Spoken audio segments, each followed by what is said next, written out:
Assalamualaikum dan salam sejahtera. Pada hari ini, kami ingin membentangkan tentang tajuk gejala keruntuhan akhlak dalam kalangan remaja. Sebelum itu, saya hendak memperkenalkan diri saya. Nama saya Nur Hazani binti Zakaria dari kelas KB47H dan ahli kumpulan saya adalah Sarah Atasha binti Muhammad Reza dari kelas KB47G.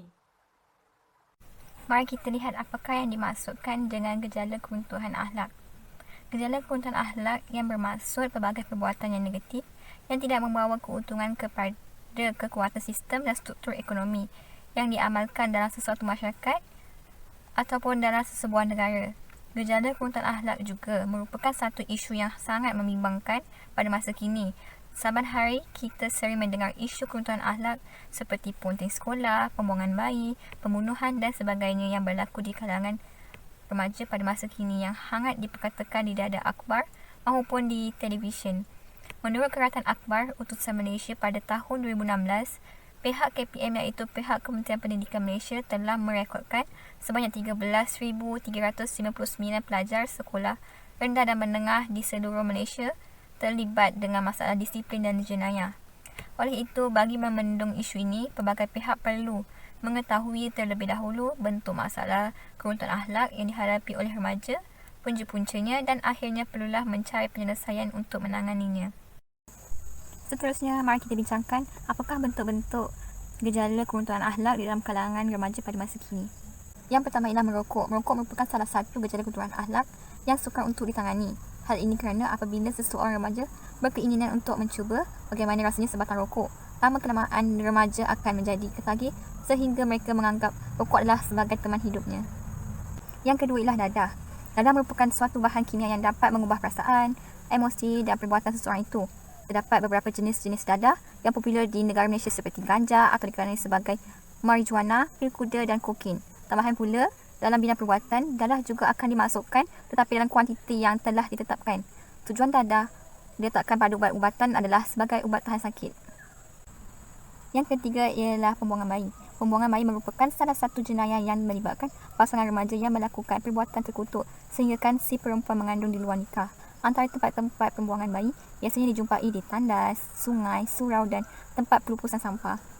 Yang terakhir ialah arak. Arak merupakan sejenis minuman keras yang boleh mendatangkan bahaya dengan memabukkan seseorang yang meminumnya sama ada orang itu beragama Islam maupun bukan Islam. Mari kita lihat pula apakah punca-punca berlakunya gejala keruntuhan akhlak dalam kalangan remaja. Pertama sekali adalah pengaruh rakan sebaya. Selain keluarga, rakan juga adalah insan yang rapat dengan remaja di sekolah maupun di luar sekolah.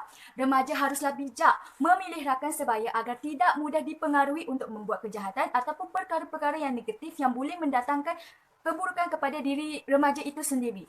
Tambahan pula, remaja juga menganggap rakan adalah orang yang memahami isi hatinya berbanding keluarganya sendiri. Akan tetapi, remaja lupa bahawa rakan juga boleh menjadi musuh dalam selimut. Selain itu, ibu bapa lebih mementingkan kerjayanya demi mengejar kemewahan dunia berbanding menaburkan kasih sayangnya terhadap anak-anak. Sesetengah ibu bapa berpendapat bahawa kemewahan yang dimilikinya itu adalah untuk membahagikan anak-anaknya di hari kelak.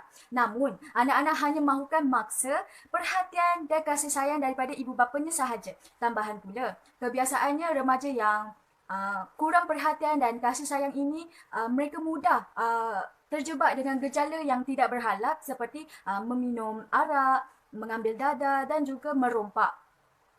Hal ini kerana ibu bapa terlampau sibuk dengan kerjayanya sehinggakan mereka alpa akan tanggungjawabnya sebagai seorang ibu bapa yang perlu mendidik anak-anaknya dengan sempurna.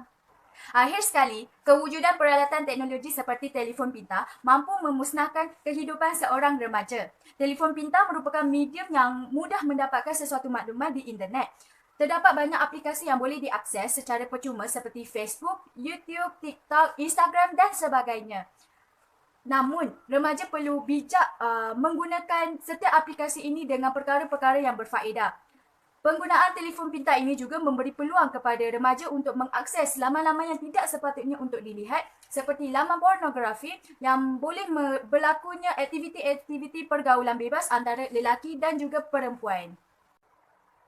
Tiada masalah yang tiada penyelesaiannya kerana Rasulullah SAW pernah bersabda bahawa bagi setiap penyakit pasti ada ubatnya. Hadis ini membawa maksud setiap masalah yang dihadapi oleh seseorang pasti ada jalan penyelesaiannya yang tersendiri. Antara langkah-langkah yang perlu ditangani isu gejala keruntuhan akhlak ini adalah ibu bapa perlu menerapkan pendidikan awal di rumah terutamanya tentang ilmu agama kepada anak-anak sejak mereka kecil lagi kerana melentur buluh biarlah dari rebungnya. Pendidikan yang diperolehi oleh anak-anak ini akan menjadikan mereka insan yang lebih berakhlak mulia kepada keluarga dan orang sekelilingnya. Sebagai contoh, wujudnya perhubungan antara adik-beradik yang saling menghormati antara satu sama lain sekiranya dididik dengan cara yang betul. Seterusnya, pihak sekolah juga memainkan peranan yang penting dalam menangani isu keruntuhan akhlak dengan mengadakan perkhidmatan kaunseling kepada para pelajar yang mengalami masalah keluarga ataupun mengalami gangguan fizikal dan mental. Pelajar yang mengalami masalah-masalah seperti ini perlu dibimbing oleh unit khas kaunseling yang dilantik oleh pihak sekolah.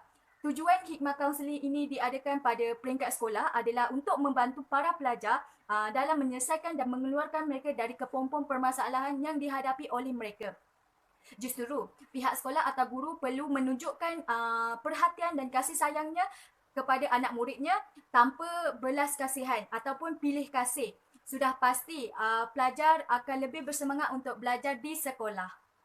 Akhir sekali, pihak kerajaan dan badan-badan bukan kerajaan juga memainkan peranan yang penting untuk membendung isu ini dengan menganjurkan kempen tentang kesedaran isu keruntuhan akhlak dalam kalangan remaja.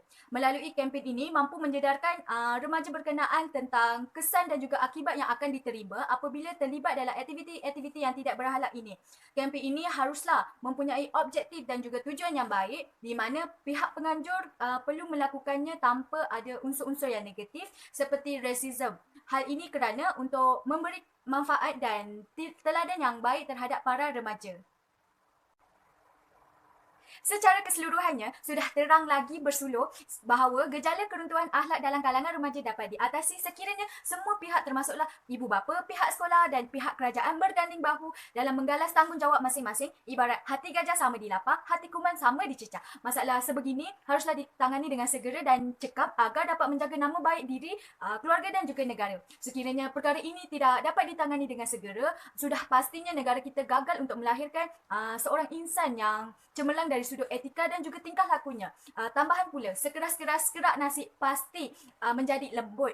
Begitu juga hati seorang remaja di mana apabila diberi didikan yang betul, sudah pasti mereka akan sedar dan juga mengakui kesilapan dirinya sendiri. Oleh itu, semua pihak haruslah berusaha dengan lebih gigih dalam mengatasi isu-isu sebegini di kalangan remaja supaya mereka dapat mencorakkan kehidupan mereka ke arah yang lebih positif dan juga bermanfaat.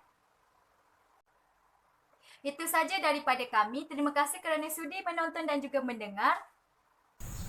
Jangan lupa untuk memakai pelitup muka dan sanitizer, okey? #kita jaga kita.